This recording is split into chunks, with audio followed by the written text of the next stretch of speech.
L'histoire du groupe Bolloré a commencé en Bretagne près de Quimper en 1822. Depuis la consolidation de Vivendi en 2016, il réalise un chiffre d'affaires de 20 milliards d'euros et emploie près de 85 000 personnes. Il fait partie des 500 premiers groupes mondiaux. Coté en bourse, il est toujours majoritairement contrôlé par la famille Bolloré. Il est présent dans 3 métiers, le transport et la logistique, les contenus médias et communications, le stockage d'électricité.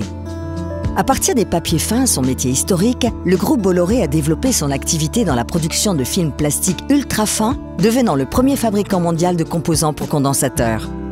Fort de ses expériences et compétences, dont le stockage d'électricité acquis dans les condensateurs, et après plus de 20 ans de recherche et développement, le groupe a développé une batterie électrique d'une technologie qui résiste aux températures élevées, le lithium métal polymère.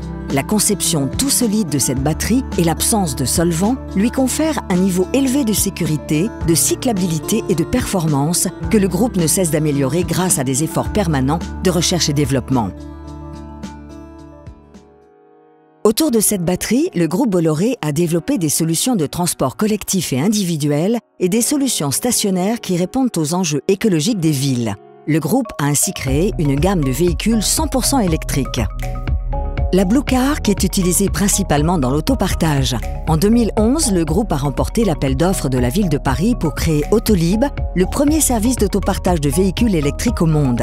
Imaginez des villes sans les bruits du trafic de l'automobile et sans les odeurs des gaz d'échappement. Il a ensuite été choisi pour déployer ses systèmes d'autopartage à Lyon et Bordeaux, puis aux États-Unis à Indianapolis et en Italie à Turin.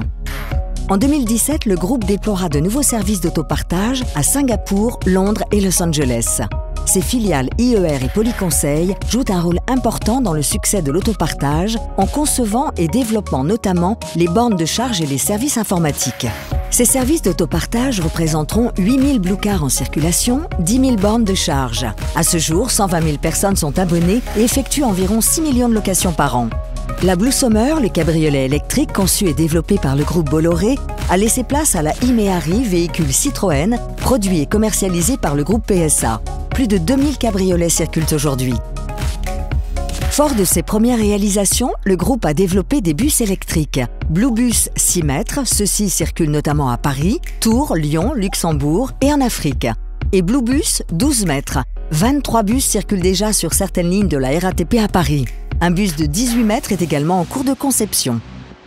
Parallèlement aux applications mobiles, des applications stationnaires allant de quelques kilowattheures à plusieurs mégawattheures ont été développées. Pour les opérateurs du réseau électrique, ces solutions permettent de pallier l'intermittence des énergies renouvelables et de renforcer la fiabilité des réseaux. Ces solutions sont autant pertinentes pour les grandes centrales ENR connectées au réseau que pour les besoins d'électrification des zones isolées.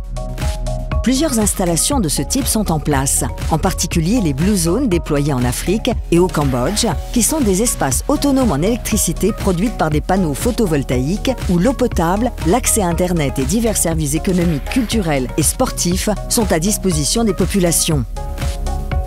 Les Canal Olympia, salles de cinéma et de spectacle déployées en Afrique de l'Ouest par le groupe Vivendi, sont également équipés des systèmes de production et de stockage d'électricité de Blue Solutions. Blue Storage a également mis en place des installations pour effectuer de l'effacement industriel et de l'effacement diffus et développe des solutions permettant l'hybridation des groupes électrogènes, souvent mises en place par les industriels dans les zones isolées. Ces réalisations, actuellement en activité un peu partout dans le monde, ont démontré la robustesse de la technologie LMP et ses atouts face au lithium-ion, dont la sensibilité à la chaleur l'oblige à dépendre de systèmes de surveillance et de refroidissement, ce qui le rend plus lourd et plus coûteux.